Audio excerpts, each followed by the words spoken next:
안녕하세요. 노릇노릇 오늘의 역사 속 가족 이야기는 정준채 남매들의 전반생에 대한 이야기이고 저는 역사 공부하는 비덜션트입니다. 노릇노릇 역사적 가족 역사 속 가족 이야기. 오늘은 정준채라는 사람과 그 사람의 남매들에 대한 이야기를 해보려고 합니다. 광주의 현대사에서 굉장히 걸출한 인물들이 많이 나온 곳이 양림동이기도 하고 지금도 그 흔적을 찾아볼 수 있죠. 오늘 이야기할 정준채 남매들 역시 이 양림동 출신입니다. 정준채 남매는 모두 5명입니다. 가장 큰 형인 정준채가 1917년생, 둘째가 1921년생 정경희, 셋째가 1923년생 정추, 넷째가 1925년생 정권, 그리고 5살 어린 1930년생 정근이 막내입니다. 오늘은 특히 이 가운데서 첫째인 정준채, 셋째인 정추, 막내인 정근이라는 이 세 사람에 주목해서 그 전반생을 이야기해 보려고 합니다.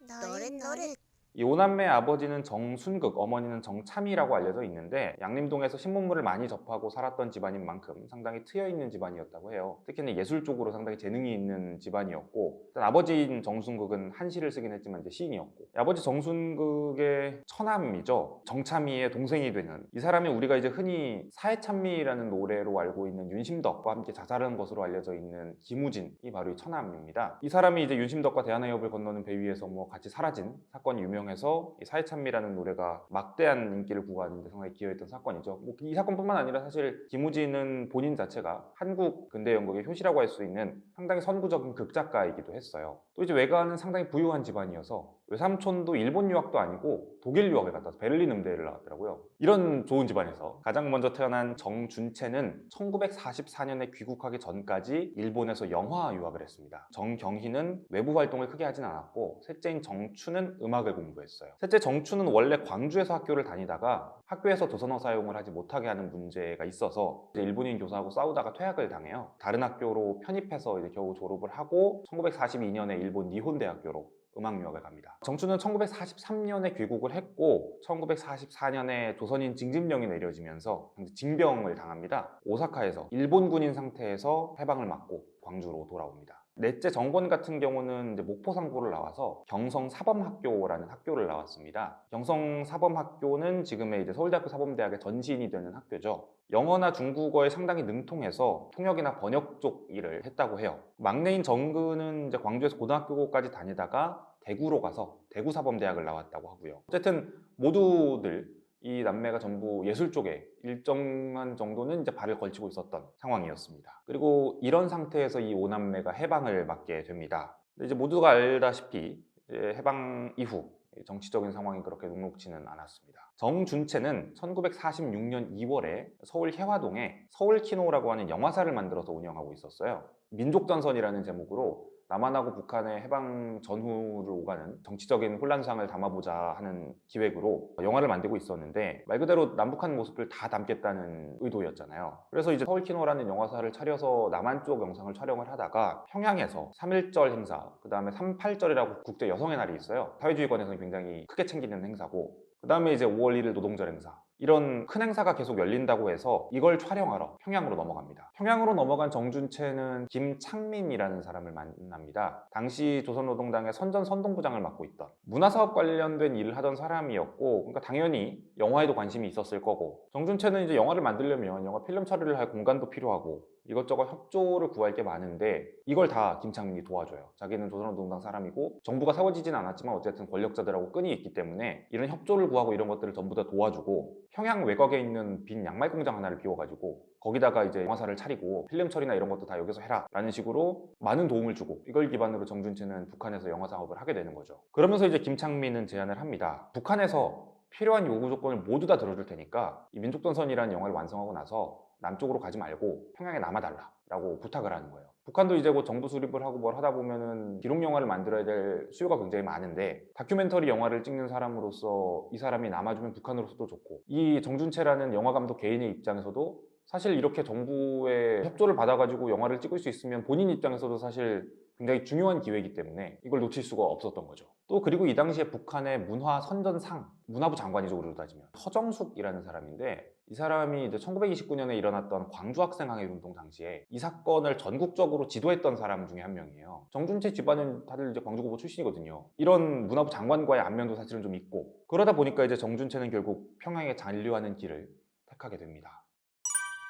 너를 셋째 정추는 해방 직후에 이제 광주에서 교사 일을 잠깐 하다가 형인 정준채를 찾아서 북한에 들어갑니다. 어머니에게는 이제 며칠 동안 북한에 잠깐 다녀오겠다라고만 말을 했지만 결국 그 말 뒤로는 돌아가지 못했죠. 정추는 이제 개성을 통해서 38선을 넘고 북한으로 들어가서 북한 당국자하고 접촉하자마자 형의 소재를 물었는데 형이 평양 외곽에 영화 제작소에 있다라는 소식을 듣고 바로 달려가서 형과 만납니다. 그리고 형은 영화 감독으로, 정추는 음악 유학을 했기 때문에 작곡가로 북한에 자리를 잡게 되죠. 그렇게 이제 자리를 잡았던 1948년 4월, 넷째인 정권이 역시 평양에 있는 형들을 찾아옵니다. 아까 말했던 것처럼 정권은 서울에 있는 경성사범학교라는 학교를 다니고 있었어요. 근데 그 외에도 서울에 여러 가지 교육기관이 있었어요. 경성법학전문학교라던가 경성의학전문학교라던가 경성농상공학교라던가 이런 전문대학에 준하는 이런 학교들이 많이 있었어요. 그리고 이런 교육기관들, 경성제국대학하고 나머지 9개 교육기관을 통합해서 만들어진 게 서울대학교입니다. 근데 이렇게 서울대학교를 만드는 과정에서 굉장한 논란이 일었어요.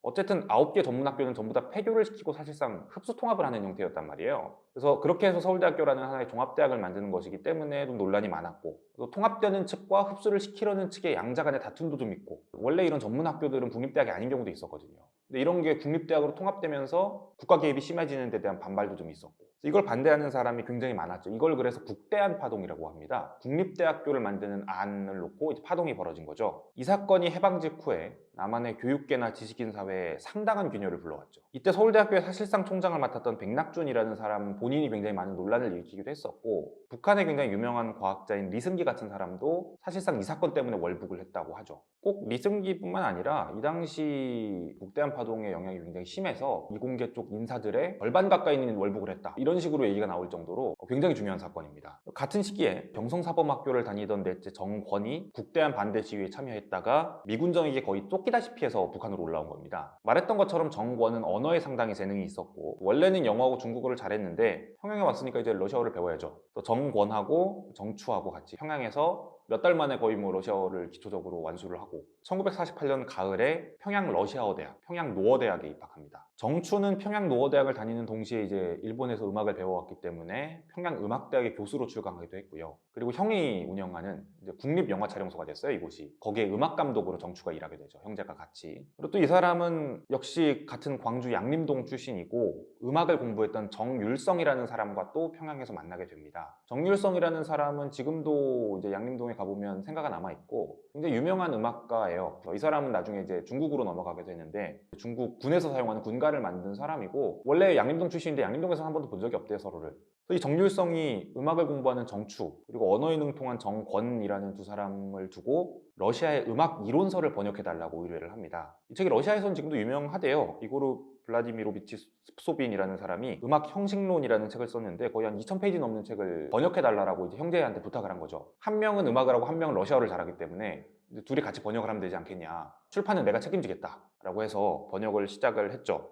그리고 첫째인 정준채도 역시 아주 열정적인 영화 활동을 이어갑니다. 1949년에 친선의 노래라는 작품을 제작합니다. 소련의 북한 지원을 이제 다큐멘터리 형태로 제작한 다큐멘터리 영화인데, 이 영화가 1950년에 체코슬로바키아에서 열린 국제영화제에 초청이 됐고 기록영화 작품상을 받으면서 해방 이후에 한반도 사람이 최초로 국제영화상을 받는 성과를 올리게 됩니다. 그리고 이제 1950년에는 북한 최초의 컬러 기록영화를 만들기도 하고요. 상당한 이제 영화계의 선구자였죠, 사실. 근데 우리는 1950년이라고 하면 불길한 사건이 다가오고 있다는 걸 알고 있습니다.